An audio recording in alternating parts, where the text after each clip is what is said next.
नमस्कार, आज की खबर में आपका स्वागत है। मैं हूं आपके साथ शिखा मेहरा। रुक करते इस वक्त की बड़ी खबर की तरफ। हरियाणा विधानसभा चुनाव के लिए वोटिंग शुरू। पोलिंग बूथ पर लगी मतदाताओं की लंबी लाइन। 90 विधानसभा सीटों के लिए हो रही है वोटिंग। हरियाणा की बादशाहपुर सबसे बड़ी विधानसभा सीट है। 8 अक्टूबर यानी आज 8 अक्टूबर को चुनावी नतीजे आएंगे। आज हरियाणा में मतदान हो रहा है। हरियाणा में 2 करोड़ से अधिक मतदाता आज वोट करेंगे। पूर्व सीएम मनोहर लाल खट्टर ने अपना वोट डाला है। सुबह 7 बजे मतदान शुरू होते ही उन्होंने वोट डाला। नारनौला महज 1.6 लाख मतदाताओं के साथ राज्य की सबसे छोटी सीट है। चुनाव परिणाम 8 अक्टूबर को घोषित किए जाएंगे। कांग्रेस 89 सीटों पर चुनाव लड़ रही है। जननायक जनता पार्टी का चंद्रशेखर आजाद समाज पार्टी के साथ गठबंधन है। जेजेपी 70 सीटों पर चुनाव लड़ रही है। एएसपी 20 सीटों पर गठबंधन के तहत चुनाव लड़ रही है। इनेलो 53 सीटों पर तो बसपा 37 सीटों पर गठबंधन में चुनाव लड़ रही है। 2019 के चुनावों में बीजेपी को 40, कांग्रेस को 31 और जजपा को 10 सीटें मिली थी।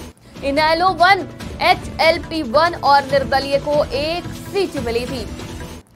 44 सीट पर चौटाला परिवार की साख दांव पर है। और ये तस्वीरें आप देख सकते हैं कि आज मतदान शुरू हो गया है। हरियाणा की 90 विधानसभा सीटों पर मतदान जारी है। सुबह 7 बजे से शाम 6 बजे तक ये मतदान जारी रहेगा। एक चरण में हरियाणा में मतदान हो रहा है। और अगर यहाँ राजनीतिक समीकरण की बात करी जाए तो यहाँ पे कई राजनीतिक दलों के गठबंधन देखने को मिल रहे हैं। जहाँ बात करी जाए कांग्रेस की तो कांग्रेस 89 सीटों पर चुनाव लड़ रही है। जननायक जनता पार्टी का चंद्रशेखर आजाद की आजाद समाज पार्टी के साथ गठबंधन हुआ है। हरियाणा में जेजेपी 70 सीटों पर चुनाव लड़ रही है। एएसपी 20 सीटों पर गठबंधन के तहत चुनाव लड़ रही है। इनेलो 53 सीटों पर तो बसपा 37 सीटों पर गठबंधन में चुनाव लड़ रही है। 2019 के चुनावों में बीजेपी को 40, कांग्रेस को 31 और जजपा को 10 सीटें मिली थी। इनेलो 1, HLP 1 को 1 सीट मिली थी और निर्दलीय को 1 सीट मिली थी। और वहीं 44 सीट पर चौटाला परिवार की साख दांव पर लगी है। तो शाम सीट पर पूर्व मुख्यमंत्री बंसी लाल की पोती श्रुति चौधरी बीजेपी से मैदान में है। कांग्रेस ने बंसीलाल के पोते अनिरुद्ध चौधरी को टिकट दिया। लाडवा से नायब सिंह सैनी मैदान में है। अंबाला कैंट से अनिल विज, जुलाना से वीरेश फोगाट की किस्मत दांव पे लगी हुई है। टोहाना से देवेंद्र सिंह बबली, एलानाबाद से अभय चौटाला, आदमपुर से भव्य विश्नोई, नारनौल से कैप्टन अभिमन्यु की किस्मत दांव पर लगी है। कई ऐसे दिग्गज है सीएम नायब सिंह सैनी समेत जिनकी किस्मत दांव पर लगी हुई है। और सबकी नजर जिस चेहरे पर है सीएम नायब सिंह सैनी के बाद तो वो है विनेश फोगाट। विनेश फोगाट भी इस बार चुनावी मैदान में है।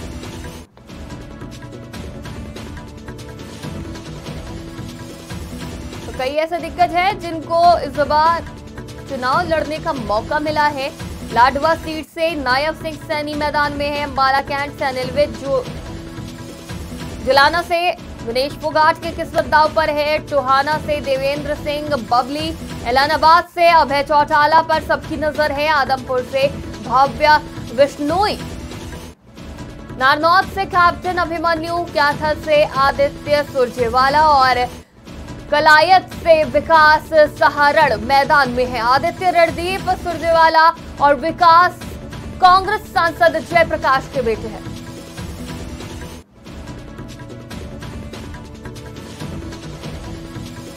तो सुबह 7 बजे से मतदान जारी है। किस तरह से मतदान की प्रक्रिया चल रही है, क्या कुछ राजनीतिक समीकरण देखने को मिल रहे हैं, इस खबर पे ज्यादा जानकारी के लिए हमारे साथ संवाददाता पवन कुमार जुड़ चुके हैं। पवन, वोटिंग की बात करी जाए तो 7 बजे से मतदान शुरू हो गया है। कितना उत्साह देखने को मिल रहा है मतदाताओं में?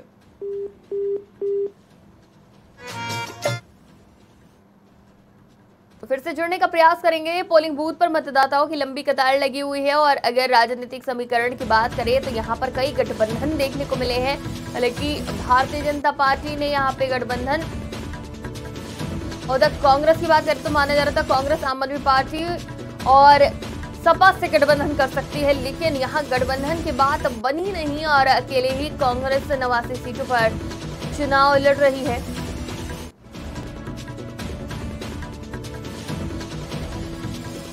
लाडवा से सीएम नायब सिंह सैनी चुनावी मैदान में है। इस बार सीएम नायब सिंह सैनी की विधानसभा सीट चुनाव के लिए बदली गई है। इस बार उन्हें लाडवा से उतारा गया है। हालांकि ये पहली बार नहीं है, यहाँ से सांसद भी रह चुके हैं सीएम नायब सिंह सैनी।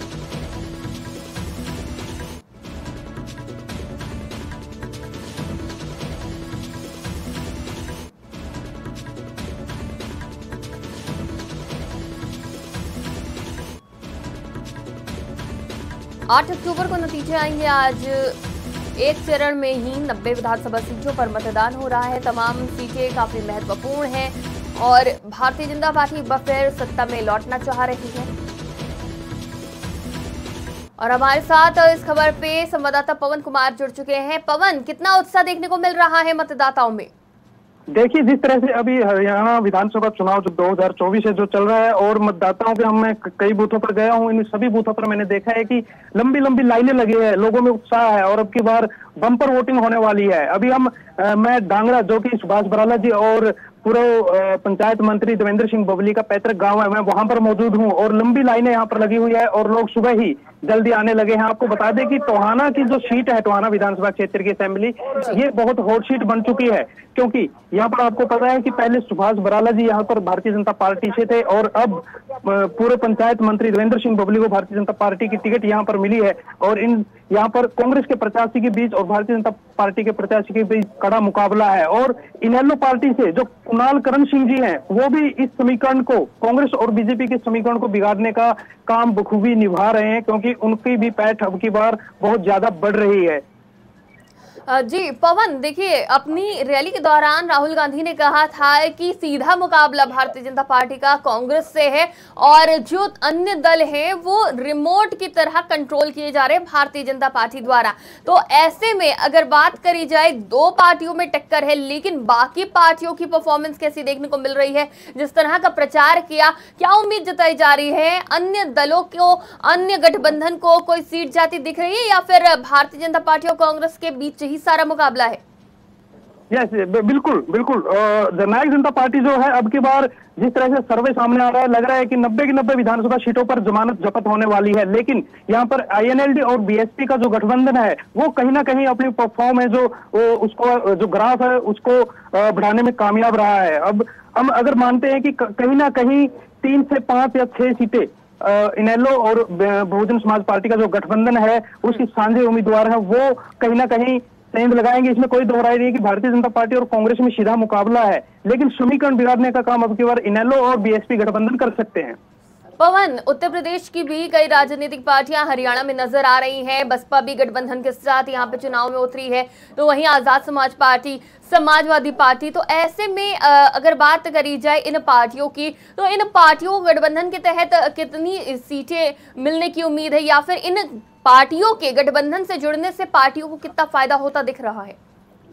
जी बिल्कुल, आजाद समाज पार्टी जो है ये इन्होंने जननायक जनता पार्टी से गठबंधन किया है, लेकिन यहाँ पर आजाद समाज पार्टी कहीं ना कहीं इस चीज को लेकर के पीछे हटती नजर आ रही है, क्योंकि जननायक जनता पार्टी का लोगों में काफी विरोध था, क्योंकि जननायक जनता पार्टी ने भारतीय जनता पार्टी से गठबंधन करके 2019 में सरकार बनाई थी, लेकिन लोगों की जो एंटी इनकम्बेंसी है उसका सामना इस पार्टी को करना पड़ा है। मैंने जैसे पहले बताया कि लोगों में ऐसा है कि अब की बार 90 की 90 विधानसभा सीटों पर जननायक जनता पार्टी का ग्राफ बिल्कुल डाउन है, जमानत जब्त होने तक के भी आसार है, और उस पार्टी के साथ आजाद समाज पार्टी ने गठबंधन किया है, तो कहीं ना कहीं उनको भी यहाँ पर नुकसान झेलना ही पड़ेगा। और आने वाले भविष्य में राजनीतिक तौर पर देखा जाए तो आजाद समाज पार्टी ने एक तरह से ऐसी पार्टी का साथ दिया है जो जिसका लोगों में बहुत ज्यादा विरोध है। जी, अगर बात करें बसपा की, तो बसपा को लेकर क्या बताया जा रहा है? बहुजन समाज पार्टी का जो गठबंधन है अब की बार इंडियन नेशनल लोकदल के साथ है, जिसका फायदा इनेलो पार्टी बहुजन समाज पार्टी से बिल्कुल लेगी, क्योंकि इनेलो पार्टी का सिर्फ एक ही विधायक था, अभय सिंह चौटाला जी, जिन्होंने किसान आंदोलन के दौरान उनके समर्थन में अपने विधायक पद से इस्तीफा दे दिया था। तो इस करके कहीं ना कहीं लोगों की और किसानों की भावनाएं इनेलो के साथ जुड़ी है और उसमें ग्राफ बढ़ाने का काम बहुजन समाज पार्टी भी करेगी। पवन, माना जा रहा था कि कांग्रेस आम आदमी पार्टी से गठबंधन करेगी और 2 से 3 सीटें समाजवादी पार्टी को भी देगी, लेकिन ये गठबंधन हो नहीं पाया। तो ऐसे में कितनी बड़ी चुनौती बनती नजर आ रही है आम आदमी पार्टी कांग्रेस के लिए?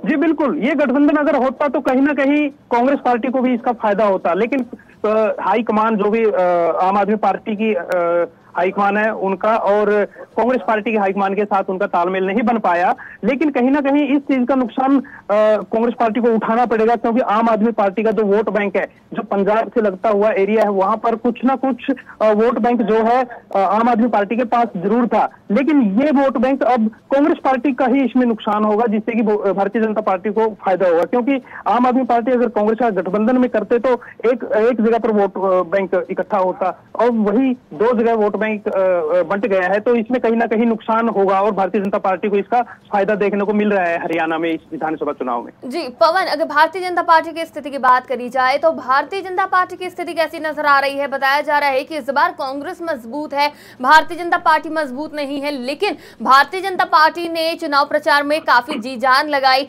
तमाम संगठन के बड़े चेहरे हरियाणा में चुनावी प्रचार के लिए उतरे थे। तो क्या इसके बाद भी उम्मीद जताई जा रही है कि भारतीय जनता पार्टी को अच्छा जो है जनता से रिस्पांस नहीं मिलेगा, या फिर इस प्रचार का असर होता दिख रहा है?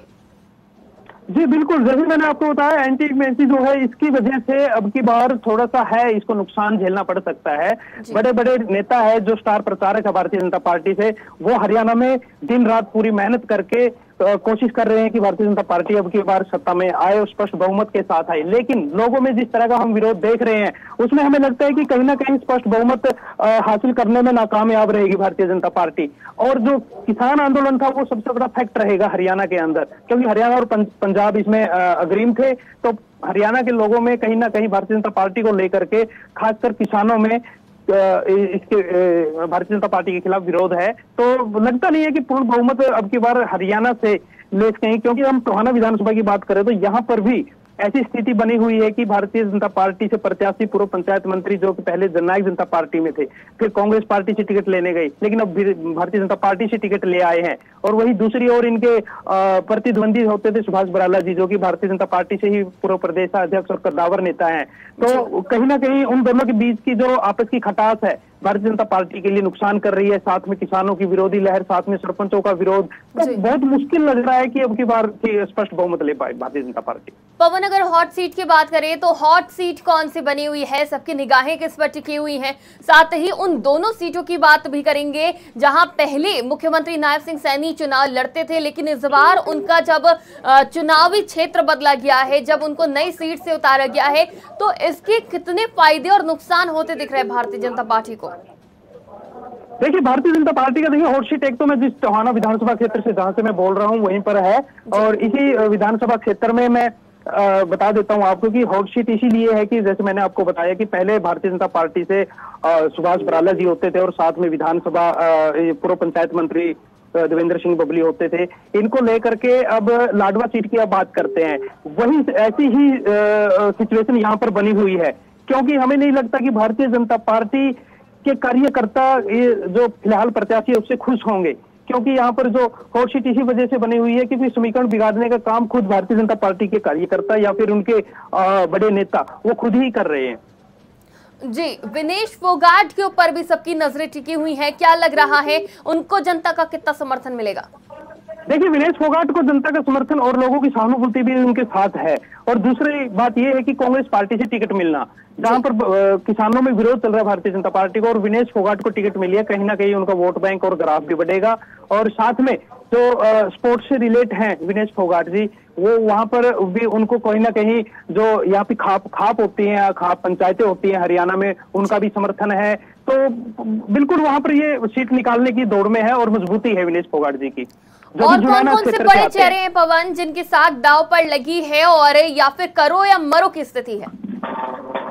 सॉरी जी पवन, मैं अपना सवाल दोहरा रही हूँ कि और कौन कौन से बड़े चेहरे जिनकी साख दांव पर लगी है और उनके लिए करो मरो की स्थिति है? देखिए, हरियाणा के अंदर अगर हम बात करें तो हरियाणा में कुछ चेहरे हैं ऐसे कि जिनकी स्थिति कुछ ऐसी बनी हुई है कि वो अब की बार हार की तरफ जा रहे हैं। ग्राफ अगर देखें तो हार की तरफ जा रहे हैं। जो चेहरे हैं, मैं उनका नाम नहीं लूंगा, लेकिन मेरे जो टोहाना विधानसभा क्षेत्र है यहाँ का मैं बता देता हूँ, बिल्कुल करो या मरो वाली स्थिति यहाँ पर बनी हुई है। जी तोड़ मेहनत कर रहे हैं और यहाँ पर भी समीकरण बिल्कुल बिगड़ा हुआ है और इस समीकरण को बिगाड़ने का काम INLD प्लस BSP गठबंधन है जो वो कर रहा है और जिसमें कांग्रेस को मजबूती मिल रही है। जी पवन, अगर बात करें पोलिंग बूथ की तो वहां पर किस तरह का नजारा देखने को मिल रहा है? कितनी संख्या में मतदाता नजर आ रहे हैं? और अगर बात करी जाए इस वक्त 8:15 सुबह का समय, और ऐसे में सबसे ज्यादा संख्या कौन से मतदाताओं की नजर आ रही है?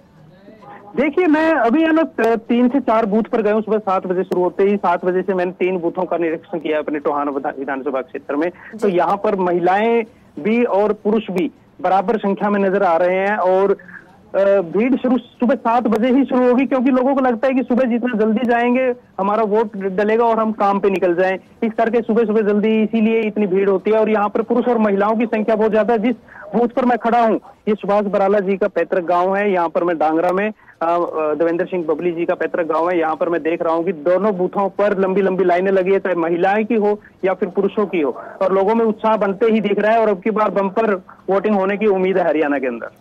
जी बिल्कुल, बहुत बहुत शुक्रिया हमारे साथ जुड़ने के लिए। तमाम जानकारी के लिए हमारे साथ संवाददाता पवन कुमार जुड़े हुए थे। तो हरियाणा विधानसभा चुनाव जिसपे सभी की निगाहें थी और आज इसी राज्य में मतदान हो रहा है। 90 विधानसभा सीटों पर आज मतदान हो रहा है। कई दिग्गजों की साख दांव पर लगी है।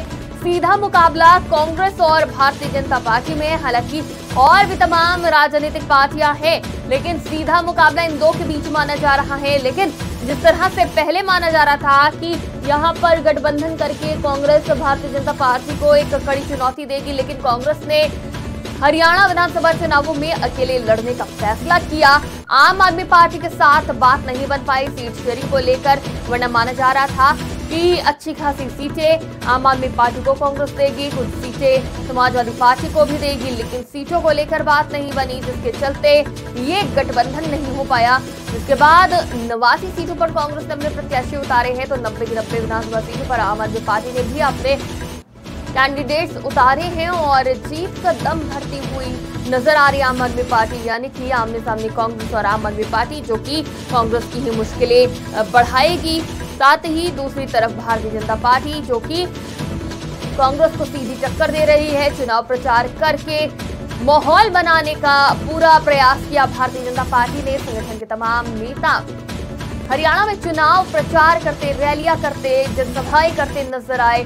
कांग्रेस पर हमलावर रहे, लेकिन कांग्रेस ने भी सीधा भारतीय जनता पार्टी और तमाम राजनीतिक पार्टियों को घेरते हुए कहा कि जितने छोटे दल हैं उनका रिमोट भारतीय जनता पार्टी के हाथों में है, भारतीय जनता पार्टी उन्हें चलाती है। अब इन छोटे दलों में कांग्रेस ने बिना नाम लिए आम आदमी पार्टी को भी इसमें शामिल कर दिया, BSP को भी शामिल कर दिया है, JJP को भी शामिल कर दिया है। तमाम राजनीतिक दलों को राहुल गांधी ने अब BJP का साथ बता दिया और ये कह दिया कि BJP का सीधा मुकाबला कांग्रेस से है और इस बार कांग्रेस की सरकार आ रही है। तो इस तरह से वो दहाड़ते नजर आए थे। लेकिन अगर बात करें एंटी इनकम्बेंसी की, तो इसकी वजह से माना जा रहा है कि भारतीय जनता पार्टी को इस बार हरियाणा चुनाव में नुकसान देखना पड़ सकता है।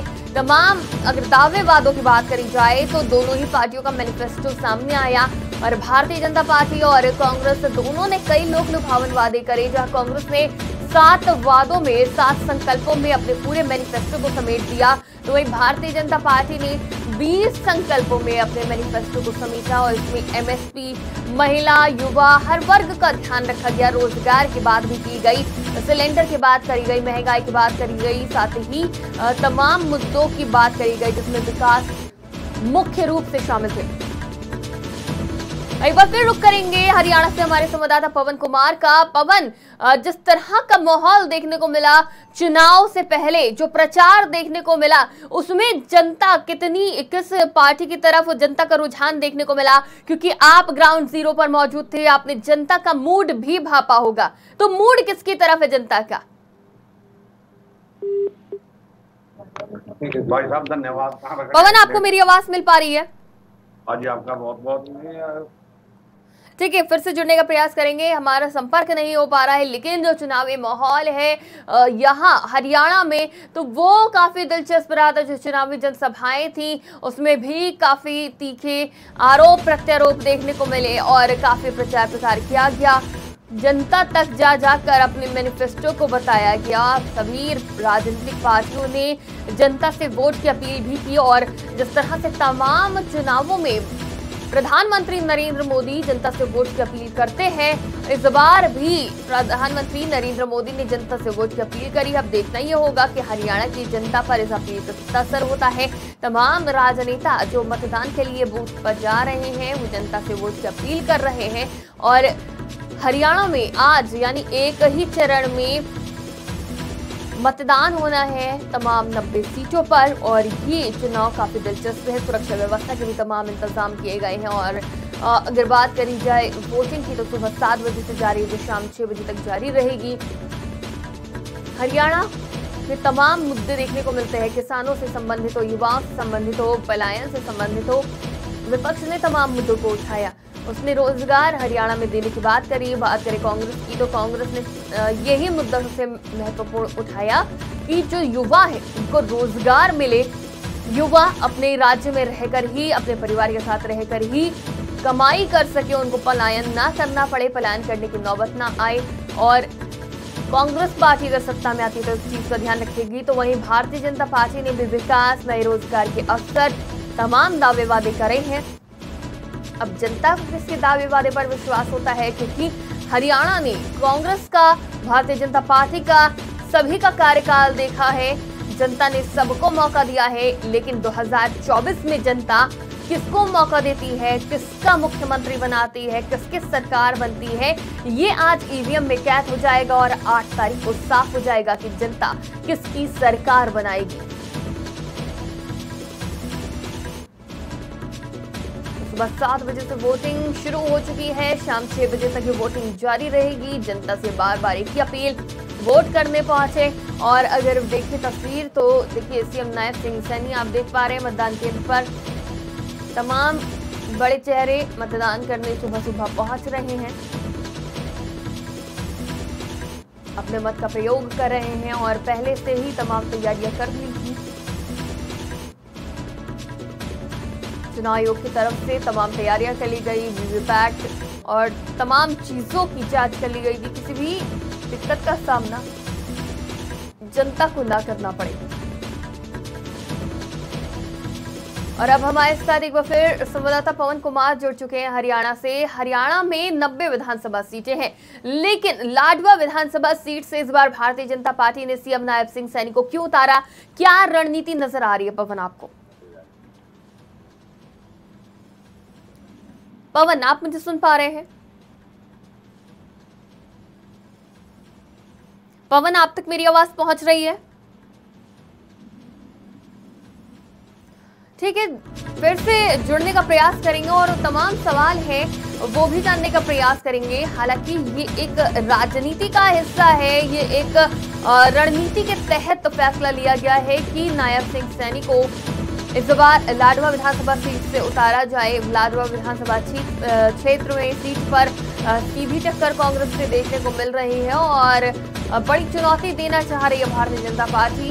इसलिए सीधा सीएम को इस सीट से उतारा गया है ताकि ये संदेश दिया जा सके कि कांग्रेस को हराना मुश्किल नहीं है। हालांकि जो राजनीतिक विश्लेषक है वो बार बार एक ही बात दोहरा रहे हैं कि इस बार भारतीय जनता पार्टी के लिए मुश्किलें बड़ी हैं, लेकिन भारतीय जनता पार्टी तब भी जीत का दम भर रही है।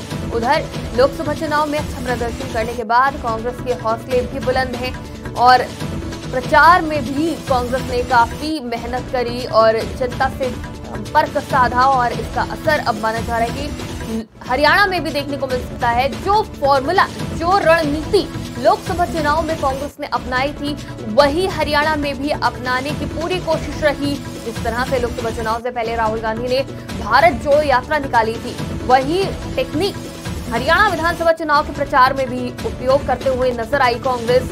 राहुल गांधी की जब चुनाव प्रचार का अंतिम चरण था तो अलग अलग जनसभाएं कराने से बेहतर एक रथ यात्रा निकाली कांग्रेस ने, और इसमें न सिर्फ राहुल गांधी शामिल रहे बल्कि प्रियंका गांधी वाड्रा भी शामिल रही।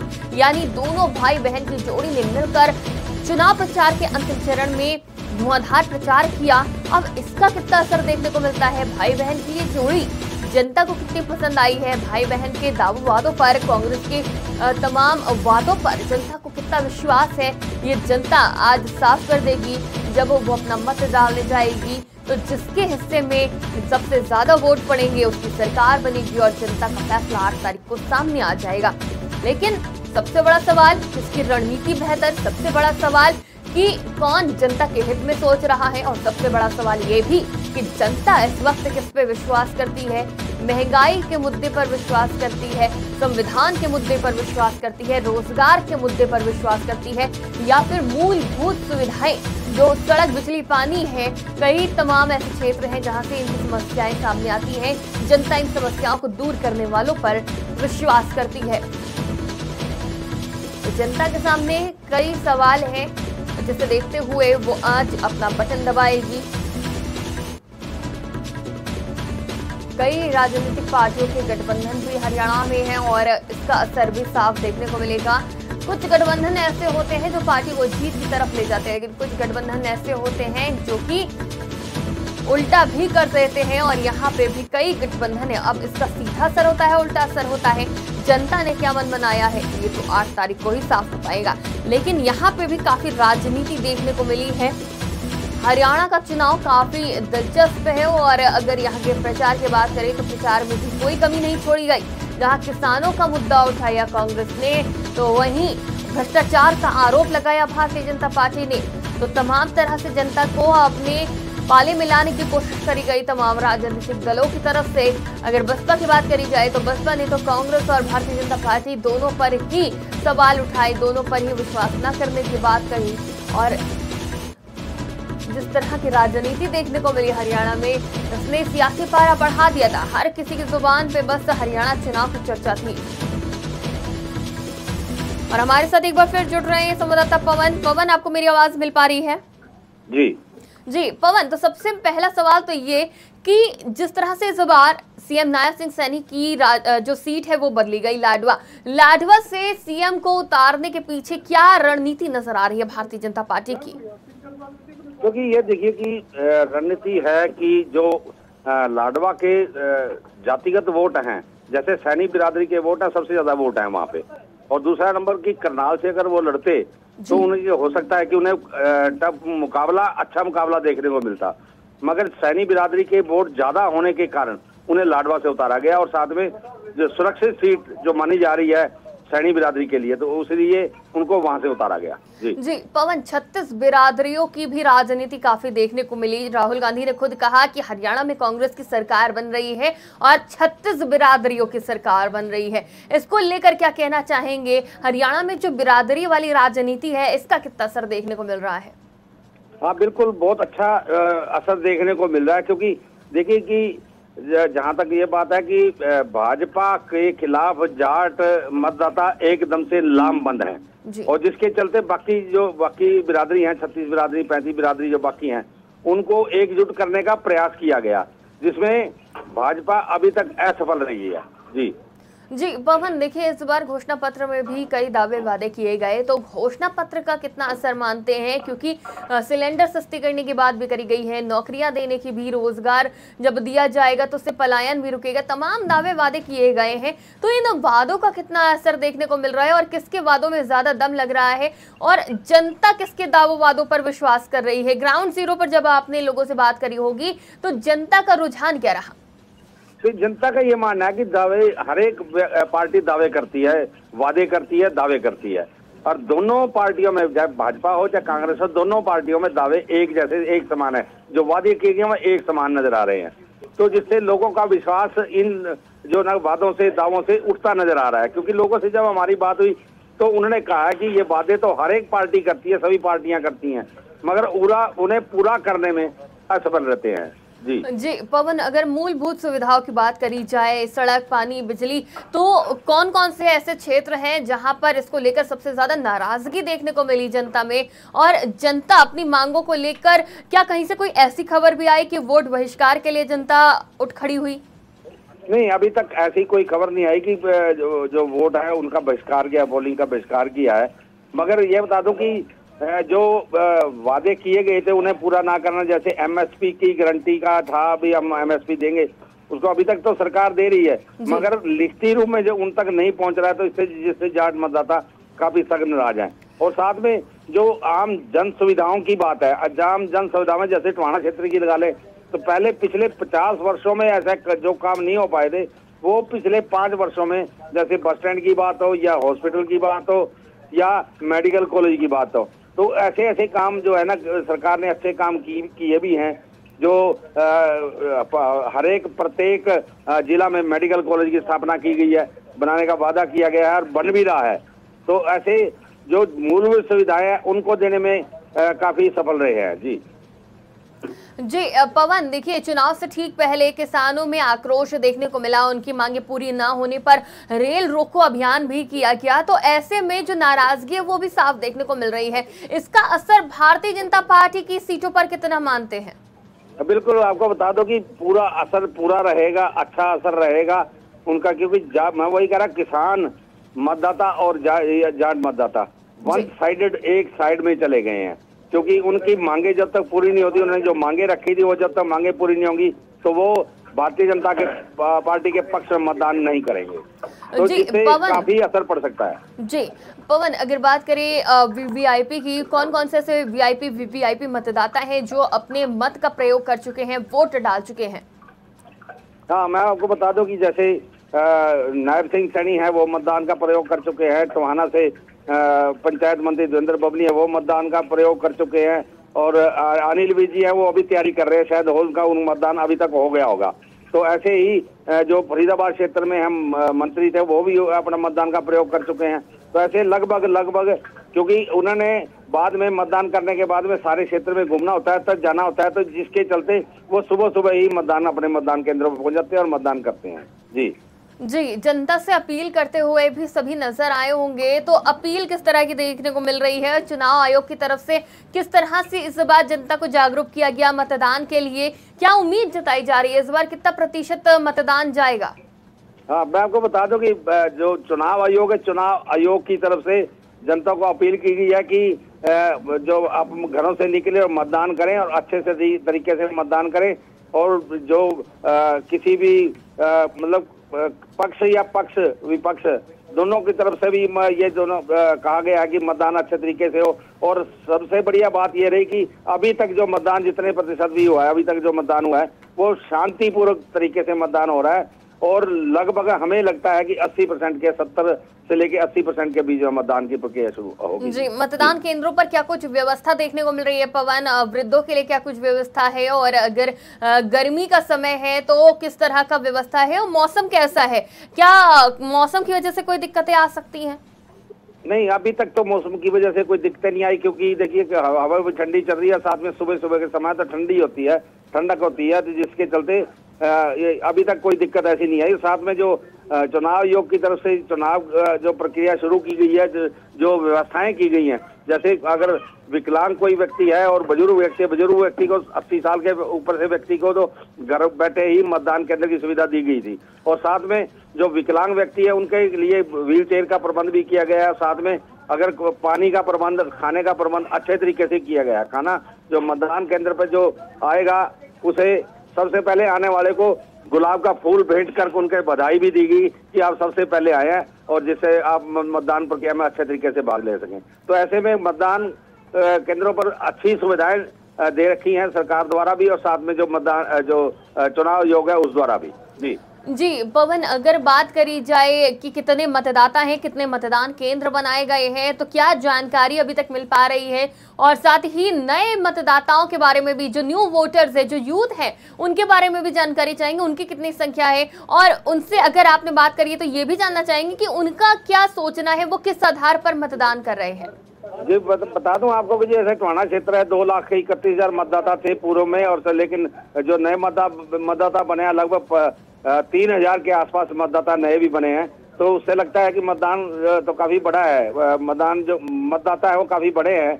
और साथ में आपको ये बता दूं कि जो लोगों का मानना है कि हम जब हमने बात की लोगों से, जब मतदान केंद्र से बाहर निकले, मत का प्रयोग करके बाहर निकले, तो जब उनसे हमने बात की तो उनका कहना है कि हमने व्यक्ति देखा है, हमने की, और साथ में जो अच्छी सुविधाएं दे सके, जो अच्छा काम कर सके, जो अच्छा जिनका व्यक्तित्व हो, जो जिनका अच्छे तरीके से बोल सके, अच्छे तरीके से बात कर सके, हम ये चीज देख के हम मतदान करके आए हैं। जी पवन, शहरी क्षेत्रों की बात करें तो शहरी क्षेत्रों में कौन कौन सी समस्याएं देखने को मिलती हैं, जिसको लेकर अपने प्रत्याशी का चयन आज जनता करने वाली है शहरी क्षेत्रों में? बिल्कुल, शहरी क्षेत्रों में सबसे बड़ी जो सुविधाओं का जो अभाव होता है, हॉस्पिटल में जैसे डॉक्टर नहीं है, और साथ में जो सड़कें हैं वो लगातार टूटी पड़ी हैं। तो ऐसे में लोगों को जो आम सुविधाएं हैं वो नहीं मिल पा रही है, और वाहन की जो परिवहन विभाग है वो भी थोड़ा सुस्त है, जिसके चलते लोगों को सुविधाएं नहीं मिल पा रही, जिसके चलते ये बातें भी लोगों के मुंह में से निकलनी शुरू हुई। उनका कहना शुरू हुआ कि जब तक जो सरकार, जो हम उसी प्रतिनिधि को वोट करेंगे जो हमें सुख सुविधाएं हमारी पूर्ण कर पाएगा। जी पवन, देखिए विकास की बात तो बहुत करी जा रही है, लेकिन विकास किसी भी राज्य की बात करी जाए तो ज्यादातर शहरी क्षेत्रों में देखने को मिलता है, लेकिन हरियाणा में ग्रामीण क्षेत्रों का कितना विकास किया गया? क्योंकि हरियाणा की बात आती है तो सभी के मन में जो पहली तस्वीर होती है वो ग्रामीण परिक्षेत्र की होती है। तो ग्रामीण क्षेत्र का कितना विकास किया गया है? ग्रामीण क्षेत्रों में कितनी चुनौतियां हैं? बिल्कुल, चुनौतियां तो बहुत हैं, लेकिन ग्रामीण क्षेत्रों का इस सरकार में जो पिछले 5 वर्ष तक सरकार चली है, भाजपा गठबंधन की सरकार 4.5 वर्ष तक रही है, और साथ में 6 महीने तक बाद में भी सरकार चली है। तो ये इस सरकार में जो ग्रामीण क्षेत्र में अच्छे विकास कार्य हुए हैं। विकास कार्य जैसे जो जोड़ होते थे उनको जो एक नया रूप दे दिया गया, साथ में जो सड़कों का है जाल बिछा दिया गया, तो साथ में पीने की पानी की सुविधा भी अच्छी तरीके से दी गई है। सबसे बड़ी बात यह, जो ग्रामीण क्षेत्र में जो स्वास्थ्य सुविधाएं हैं वो पूर्ण तरीके से नहीं पहुंच पाई, जिसके चलते लोगों की नाराजगी भी है इसमें। जी पवन, अपने चुनाव प्रचार के आखिरी दिन प्रियंका गांधी ने एक और बात कही थी हरियाणा में कि जिन फसलों पर एमएसपी देने की बात करी है भारतीय जनता पार्टी ने, उसमें से 10 फसलें तो उगाई ही नहीं जाती हैं हरियाणा में। तो इसको लेकर क्या जनता के मन में कोई सवाल उठ रहे हैं? इसका कितना असर मानते हैं? क्योंकि ये एक बड़ा मुद्दा उठा दिया है प्रियंका गांधी ने। बिल्कुल, आपको बता दो कि सरकार द्वारा भी अभी 2 दिन पहले ही जो मीटिंग रखी गई थी, मंत्रिमंडल की मीटिंग रखी गई थी, जिसमें कृषि क्षेत्र को लेकर काफी लाभ की जो प्रक्रिया बताई गई थी कि जैसे जो फसलें जिनकी जो एमएसपी जो दी गई है, जो फसलें यहाँ नहीं होती उनको उगाने का, उनको लगाने का जो है ना, उस पर सब्सिडी दी जा रही है, ताकि उसका फसल भी हमारे क्षेत्र में हो सके और उससे काफी लोग लाभ प्राप्त कर सके। किसान भी अब उसकी तरफ आकर्षित हो रहे हैं, क्योंकि उसमें सब्सिडी मिल रही है, साथ में सबसे बड़ी बात यह है कि उसका भाव भी अच्छा मिल रहा है, जिसके चलते किसान भी उसकी ओर अग्रसर हो रहे हैं। जी पवन, हरियाणा में आज 90 सीटों पर विधानसभा चुनाव है, और ऐसे में अगर बात करी जाए स्वास्थ्य की, विकास की, तो विकास और स्वास्थ्य, इन 2 चीजों पे सबसे पहले तो हम बात करेंगे। सड़कों का जाल कितना बिछाया गया, स्वास्थ्य सुविधाएं कितनी बेहतर करी गई, भारतीय जनता पार्टी की सरकार में कितने अस्पताल बने हैं? हाँ, मैं आपको बता दूं कि स्वास्थ्य सुविधाओं की जहां तक बात है, स्वास्थ्य सुविधाएं अभी तक जो ग्रामीण क्षेत्र में के शहरी क्षेत्र में भी डॉक्टर जो है वो उपलब्ध नहीं हो पाए थे पूर्ण तरीके से, क्योंकि हर एक आदमी के, हर एक व्यक्ति की जो जरूरत होती है वो स्वास्थ्य की जरूरत होती है, और सबसे शिक्षा की जरूरत होती है, और जो परिवहन की जरूरत होती है।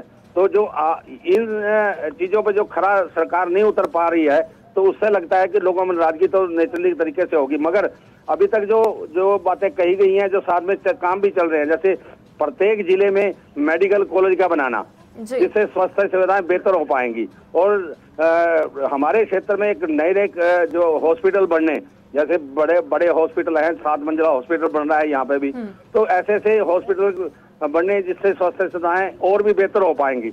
और साथ में जो इंफ्रास्ट्रक्चर है उसका काफी बड़ा हुआ जो प्रभाव है काफी देखने को मिल रहा है, क्योंकि जो देखिए कि जीटी रोड जो है ना बहुत जगह पे बहुत क्षेत्र में बने हुए हैं, जिससे आम जन को चलने में या आने जाने में सुविधा बहुत अच्छे तरीके से मिल रही है।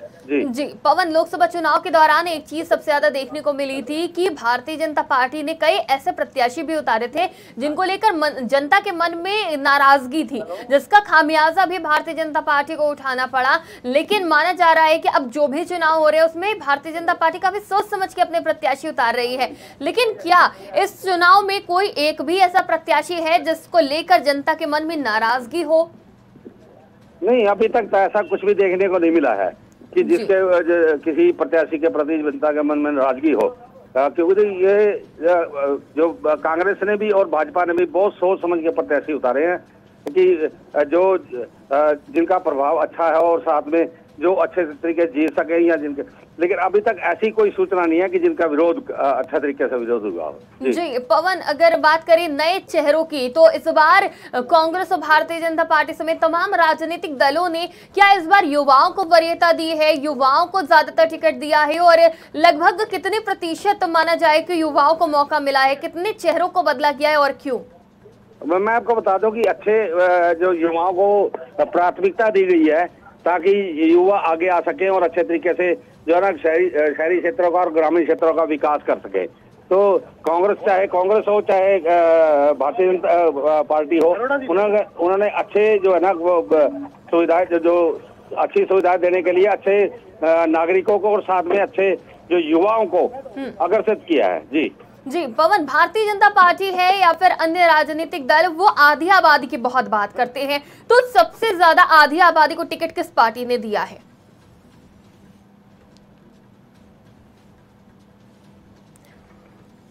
पवन, आप मुझे सुन पा रहे हैं?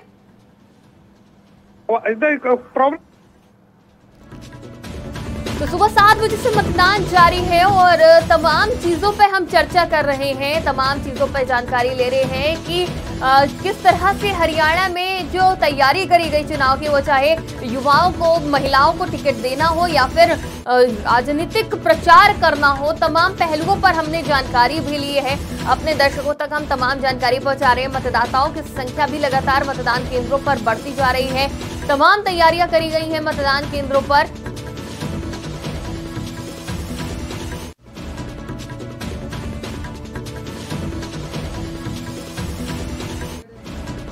तो हरियाणा की तमाम 90 सीटों पर आज मतदान हो रहा है। एक चरण में मतदान होगा, 8 तारीख को फैसला आएगा और सुबह से ही काफी उत्साह देखने को मिल रहा है मतदाताओं में और मतदाता मतदान केंद्र पर पहुंच रहे हैं, अपने मत का प्रयोग कर रहे हैं और साथ ही उनसे अपील भी करी जा रही है कि वो मतदान करें। बड़ी संख्या में मतदाता पहुंचे, कई VIP, VVIP, CM Nayab Singh Saini समेत कई लोग मतदान केंद्र पर पहुंचकर अपने मत का प्रयोग कर चुके हैं। जनता से भी वोट की अपील कर रहे हैं।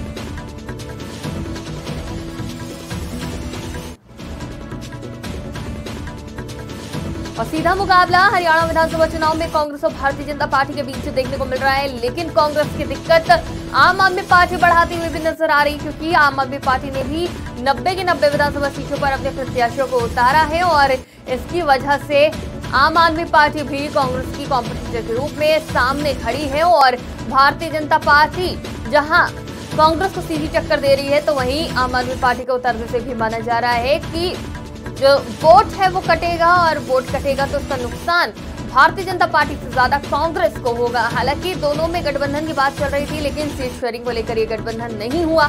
काफी दिलचस्प रहा चुनाव प्रचार, काफी सवाल जवाब हुए, काफी आरोप प्रत्यारोप देखने को मिले। घोषणा पत्र को लेकर भी काफी घेरा गया और दोनों ही पार्टियों के घोषणा पत्र काफी लोक लुभावन भी है और दोनों पार्टियों के साथ साथ अन्य राजनीतिक दलों के जो घोषणा पत्र रहे वो जनता के मुद्दों से जुड़े हुए, जनता की समस्याओं से जुड़े हुए रहे। तो ऐसे में तमाम राजनीतिक दलों पर जनता कितना भरोसा करती है, किसे चुनती है, तो ये तो 8 तारीख को ही साफ हो पाएगा। फिलहाल बड़ी संख्या में वो चाहे वृद्ध हो, युवा हो या फिर जो है महिलाएं, सुबह सुबह अपने घरों से बाहर निकल रही हैं, अपने मत का प्रयोग कर रही हैं, एक जिम्मेदार नागरिक होने का कर्तव्य निभा रही हैं।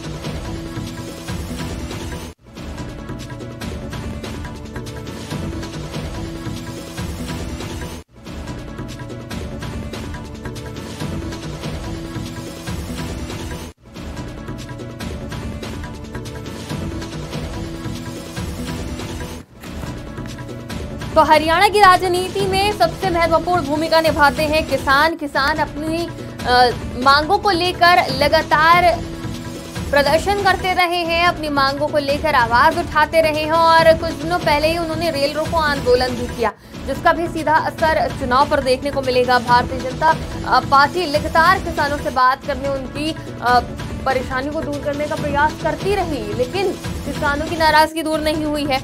एमएसपी की जो दावा वादा किया भारतीय जनता पार्टी ने अपने चुनावी पत्र में, घोषणा पत्र में, तो ऐसे में भी ये सवाल विपक्ष ने उठाया कि अब क्यों एमएसपी की याद आई है। चुनाव सिर पर आए तो एमएसपी की याद आई, तो अगर एमएसपी का जिक्र कांग्रेस ने भी अपने घोषणा पत्र में किया है, तमाम राजनीतिक दलों ने भी किया है, और ऐसे में ये भी दिलचस्प हो जाता है कि जहां किसानों का मुद्दा महत्वपूर्ण है, किसान हरियाणा के वो किसान थे जो कि प्रदर्शन करने दिल्ली की सीमा की तरफ बढ़े और उन्होंने अपनी आवाज उठाई तमाम किसानों के लिए, और अब जब हरियाणा में चुनाव हो रहा है तो इसका कितना फायदा कितना नुकसान किस पार्टी को होता है, ये देखना भी काफी दिलचस्प है।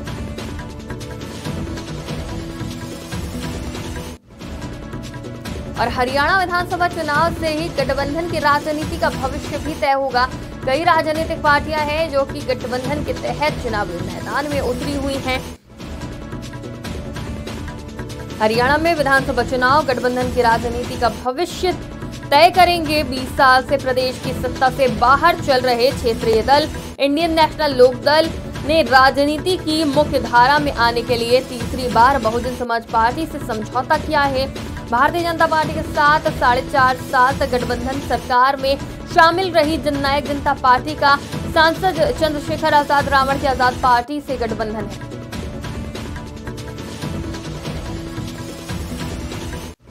और अब हमारे साथ ज्यादा जानकारी के लिए संवाददाता मनोज सूर्यवंशी जुड़ चुके हैं। मनोज, सबसे पहले तो मतदान केंद्रों की वो तस्वीर जानना चाहेंगे, कितनी भीड़ देखने को मिल रही, कितना उत्साह है जनता में? बता दें, इस समय हम फरीदाबाद के एनआईटी विधानसभा में खड़े हैं और लगातार जिस तरह से तस्वीरें हमारे पीछे आप देख सकते हैं कि सुबह 7 बजे से जो पब्लिक आम जो लोग हैं वो अपनी मतों का प्रयोग करने पहुंचे हैं। तस्वीरें में दिखा दें कि बड़े पैमाने पर प्रशासन के जो जवान हैं वो यहाँ पर लगे हुए हैं और बारीकी से जो लोग वोट करने के लिए जा रहे हैं उनको बारीकी से चेक किया जा रहा है कि किसी प्रकार जो फोन है वो मिसयूज ना करें, और इसी को लेकर पुलिस चप्पे चप्पे पर नजर बनाए हुए हैं। पर ऐसे में बता दें कि अब आज और फरीदाबाद की अगर पूरे हरियाणा की अगर बात की जाए तो 1650 पोलिंग बूथ बनाए गए हैं और उसके बाद प्रशासन उन पोलिंग बूथों पर बारीकी से जांच कर रहा है कि किसी प्रकार लापरवाही ना बरती जाए, और जो वोटिंग के दौरान जो अगर कोई गड़बड़ी अगर कोई पाई जाएगी उससे निपटने के लिए भी प्रशासन सख्त है। पर ऐसे में बता दें कि जो बुजुर्ग हैं और जो बच्चे हैं वो इस बार वोट करने पहुंच रहे हैं, जिनको लेकर बुजुर्गों के लिए भी प्रशासन की तरफ से पुख्ता इंतजाम किए गए हैं। व्हील चेयर जैसे जो विकलांग जो लोग हैं उनके लिए भी व्हील चेयर का इंतजाम किया गया है कि किसी प्रकार उनको पोलिंग मशीन तक लेके जाया जाए और उनसे वोटिंग की जाए। और जो युवा पीढ़ी है जिनके नए वोट बने हैं वो काफी खुश हैं क्योंकि पहली बार वो वोट कर रहे हैं। पर ऐसे में बता दें जो आम लोग हैं उनकी जो क्षेत्र में, क्योंकि 10 साल बीजेपी सरकार रही है और उनके क्षेत्र में विकास कार्य नहीं हुए, कहीं ना कहीं वो नाराज हैं और वो इस बार वोट करने वाले हैं और उनका साफ कहना है कि हम उस कैंडिडेट या उस नेता को वोट देंगे जो हमारे क्षेत्र का विकास करेंगे। जी मनोज, अगर बात करी जाए अन्य मुद्दों की तो कौन से ऐसे मुद्दे भी देखने को मिले हैं जो कि जनता को मजबूर कर रहे हैं कैंडिडेट बदलने के लिए या फिर अपनी नई सरकार चुनने के लिए? बता दें कि लोगों की आमभूत जो सुविधा है वो बिजली, पानी और शिवर की जो समस्या है या बेरोजगारी की समस्या है, रोजगार नहीं मिल पा रहा, जो बच्चे हैं उनको शिक्षा प्राप्त नहीं हो पा रही, कहीं ना कहीं उसको लेकर कहीं ना कहीं वो लोग नाराज हैं। और बीजेपी सरकार रही है, बड़े बड़े स्कूल बना दिए गए हैं पर उनका उद्घाटन नहीं हुआ। इस तरह की जो व्यवस्था है जो उनकी तरफ से बिगड़ी हुई थी, जिसको लेकर अब कहीं ना कहीं जो लोग नाराज हैं। NIT 86 की बात की जाए तो यहाँ सब में ज्यादा बिजली और शिवर की जो समस्या है वो मूलभूत सुविधा है, जिसको लेकर लोगों ने पहले भी नगर निगम पे कई बार प्रदर्शन किया है। पर ऐसे में बता दें कि लोग काफी नाराज है और इसको लेकर भी लोग अब वोट करने पहुंच रहे हैं लगातार। सुबह सुबह किन मतदाताओं की सबसे ज्यादा संख्या देखने को मिल रही है? युवाओं की, महिलाओं की, वृद्धों की? बता दें कि सुबह सुबह से ही महिला, बुजुर्ग, बच्चे सब बढ़ चढ़कर अपनी मतों का प्रयोग कर रहे हैं और शांतिपूर्वक आकर यहाँ पर वोट कर रहे हैं। पर प्रशासन की अगर बात की जाए तो प्रशासन के बड़े पैमाने पर यहाँ पर जो फोर्स है वो बढ़ाई गई है और एक एक जो बंदे जो आ रहे हैं उनकी बारीकी से चेक की जा रही है, क्योंकि लगातार जिस तरह से पहले भी सोशल मीडिया के माध्यम से फोटो अंदर मशीन के जो वायरल हुए थे उसको लेकर भी प्रशासन नजर बनाए हुए है, चाहे सोशल मीडिया के माध्यम से हो या अपने हथकंडे के माध्यम से हो। पेट्रोलिंग प्रशासन कर रही है। पर ऐसे बता दें तमाम जो पार्टी के जो कैंडिडेट हैं वो लोगों की पर्ची निकालने के लिए लगे हुए हैं, ताकि जो लोग आए और पर्ची लें तुरंत अपनी वोट डालें, ताकि लोगों को समय न लगे। जी, संवेदनशील मतदान केंद्र कौन कौन से हैं? वहां पे क्या कुछ प्रबंध किए गए हैं मनोज? फरीदाबाद की अगर बात की जाए तो बड़कल विधानसभा है और फरीदाबाद के अंदर खुद बड़ा विधानसभा है, जहां पर केंद्र राज्य मंत्री कृष्णपाल गुर्जर ने अभी अपनी फैमिली के साथ जाकर वोटों को डाला है। बड़े बड़े जो मतदान केंद्र हैं वो फरीदाबाद के अंदर 3 है, जिसको लेकर प्रशासन ने वहां पर पहले ही पुलिस प्रशासन को 5 बजे से अलर्ट किया गया है। किसी प्रकार की जो लापरवाही है वो वहां पर नहीं देखी जाएगी और चप्पे चप्पे पर प्रशासन है वो बारीकी से लोगों की जाँच करने के बाद ही पोलिंग वोट डालने के लिए अंदर भेजा जा रहा है। जी, मतदाताओं की संख्या भी काफी महत्वपूर्ण होती है हर एक चुनाव में और तमाम राज्यों में जाति बहुत महत्वपूर्ण होती है, क्योंकि इसी के आधार पर प्रत्याशी भी राजनीतिक दल उतारते हैं। तो इसका कितना प्रभाव देख रहे हैं इस बार चुनाव में? तो लगातार अगर बात की जाए तो जाति भेद का भाव हम हालांकि कर नहीं सकते, पर लगातार जिस तरह से बता दें कि लोगों की जो संख्या है वो सुबह से 7 बजे से पहले धीरे धीरे वोटिंग चल रही थी, पर अब लगातार जिस तरह से दिन निकलता जा रहा है लोगों की जो जनसंख्या है वो लगातार बढ़ती जा रही है। अब देखना होगा कि इस 8 तारीख को कौन कैंडिडेट जीत पाएगा, ये तो 8 तारीख के बाद ही फैसला होगा। पर ऐसे में बता दें कि सुबह का समय है और अब तक लोगों की यहाँ पर जहाँ हम खड़े NIT 86 का जो यह 4 पोलिंग बूथ बनाए गए हैं, पर ऐसे में लोगों की जनसंख्या लगातार बढ़ रही है, चाहे युवा हो, बुजुर्ग हो, बच्चे हो, लगातार अपनी मतों का प्रयोग करने के लिए यहाँ पर पहुंच रहे हैं। जी, देखिए, अगर बात करी जाए तो जातियों के आधार पर तमाम राजनीतिक दलों ने अपने कैंडिडेट उतारे हैं। हम अपनी स्क्रीन पर अपने दर्शकों को भी दिखा रहे हैं कि भाजपा ने अगर जाट 16 कैंडिडेट उतारे तो कांग्रेस ने 28 उतारे हैं। हरियाणा में जाट वोटरों की संख्या काफी ज्यादा है, यानी कि जातियों के आधार पर, बिरादरियों के आधार पर प्रत्याशियों को उतारा गया है। तो इससे पार्टियों को कितना फायदा होता दिख रहा है और जातीय राजनीति का कितना फायदा या फिर कितनी सक्सेस रहती है हरियाणा में? बता दें हरियाणा में अगर बात की जाए तो जाति के लेकर भी कहीं ना कहीं जिस जाति के हैं वो जाति से संबंध रखते हैं, उनकी वोट ज्यादा है, चाहे वो गुर्जर समाज से हो चाहे वो अन्य समाज से हो। पर ऐसे में बता दें कि लगातार कांग्रेस भी अब पीछे नहीं है। ऐसे में जो कांग्रेसी जो विधायक हैं पंडित नीरज शर्मा, उनका भी साफ कहना है कि इस बार कहीं ना कहीं जो लोग हैं वो इस बार बीजेपी को बदल सकते हैं, क्योंकि 10 साल रही है और उनके क्षेत्र में कोई विकास कार्य नहीं हुआ, जिसको लेकर जो लोग हैं वो काफी नाराज हैं। अब देखना होगा कि अब 8 तारीख को किसकी सरकार बन पाती है, किसको लोग अपना उम्मीदवार, किसको अपना कैंडिडेट बना पाते हैं। जी, जनता का क्या कहना है? जनता किन मुद्दों को लेकर आज मतदान केंद्रों पर पहुंची है, वोट कर रही है? क्या आप जनता से बात कर पाएंगे? जनता से हम जानना चाहेंगे कि जनता किन मुद्दों को लेकर आज मतदान केंद्र पर पहुंची है। बता दें कि लोग अपनी वोट करने आए हैं। लोगों का साफ कहना है कि उनके क्षेत्र में जो मूलभूत सुविधा है, चाहे बिजली हो या पानी हो या सड़कें खराब हो, उनको लेकर कहीं ना कहीं लोग काफी नाराज हैं, क्योंकि 10 साल बीजेपी सरकार रही है और उससे पहले 10 साल कांग्रेस रही है और उनके क्षेत्र में विकास नहीं हुआ। और अब देखना होगा कि बीजेपी और कांग्रेस की जो टक्कर है वो कहीं ना कहीं बराबर की है। पर ऐसे में बता दें कि लोगों का साफ कहना है कि इस बार वो अपने क्षेत्र का विकास जो करेगा उसको वो कैंडिडेट चुनना चाहेंगे। जी बिल्कुल, अगर तमाम 90 विधानसभा सीटों को देखी जाए तो वो कौन सी विधानसभा सीट है जहां पर सबसे ज्यादा प्रचार हुआ है? बता दें कि फरीदाबाद की जो विधानसभा है वो इस बार समय बढ़ी है, जिसको लेकर केंद्र राज्य मंत्री ने भी लोगों से वोट डालने की जो आम लोगों से अपील की है कि मतदान दिवस है, इसमें ज्यादा से ज्यादा युवा, महिला, बुजुर्ग सब बढ़ चढ़कर भाग ले, क्योंकि इसी को लेकर जो फरीदाबाद के जो डीसीपी विक्रम सिंह हैं उनकी तरफ से भी सख्त हिदायत दी गई है कि जो इंडस्ट्री है वो इस बार इस दिन के लिए छुट्टी रखे ताकि लोग अपनी मतों का प्रयोग कर सकें और जा सकें। अब ऐसे में समय बड़ा सवाल है कि लोग अपने अपने घरों से निकल के आ रहे हैं कि सुबह 7 बजे का जो समय है, और तस्वीरें दिखाते हैं कि हमारे पीछे जो लोगों की जो लाइन है वो कहीं ना कहीं लगी हुई है और बड़े पैमाने पर बुजुर्ग हो या महिला वो वोट डालने आ रही है। क्या नाम है आपका? कहाँ से आए हो आप? क्या कहेंगे इस बार किसको वोट देने जा रहे हो? क्या कहेंगे कौन उम्मीदवार, कैसे विकास चाहते हो आप? कैसे विकास चाहते हो अपने क्षेत्र? जो चाहते हैं कि हमारे देश की रक्षा हो।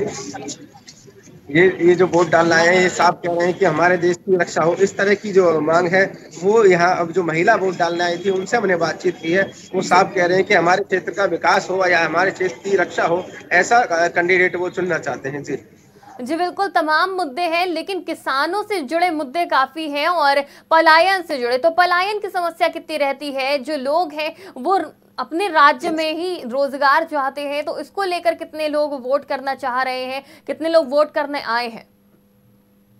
बता दें कि अभी किसानों की अगर बात की जाए तो किसानों की जो एमएसपी की जो मांगे थी वो किसानों के अड़े थे। किसान भी इस बार कहीं ना कहीं जो बीजेपी सरकार है उससे कहीं ना कहीं नाराज थे, जिसे उन्हें अब देखना होगा कि इस बार किसकी सरकार वो किसान चुनना चाहेंगे, क्योंकि लगातार जिस तरह से उन्होंने धरना प्रदर्शन किया और अपनी एमएसपी की मांग सरकार के आगे अड़े रहे। पर ऐसे ही समय बड़ा सवाल है कि आज चुनाव है और आज चुनाव को लेकर किसान भी इक्का दुक्का जो किसान है वो यहाँ पर पहुंच रहे हैं और अपनी वोटों को डाल रहे हैं, ताकि वो खुश हैं कि इस बार वो अपना एक नया कैंडिडेट चुनना चाहते हैं।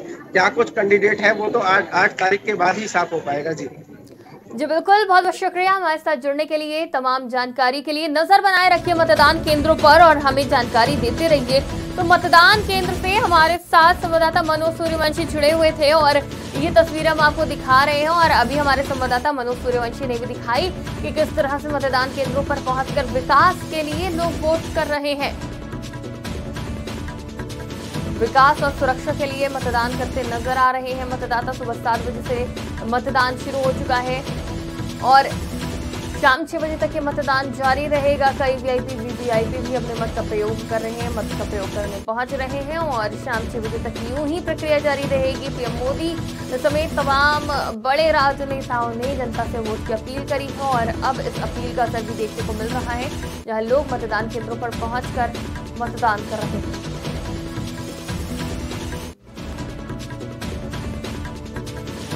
तो हरियाणा की 90 विधानसभा सीटों पर आज सुबह 7 बजे से मतदान चल रहा है। आज की खबर आपको पूरी अपडेट पूरा दिन देगा, लेकिन यहाँ रुकेंगे एक छोटे से ब्रेक के लिए, जल्द हाजिर होंगे।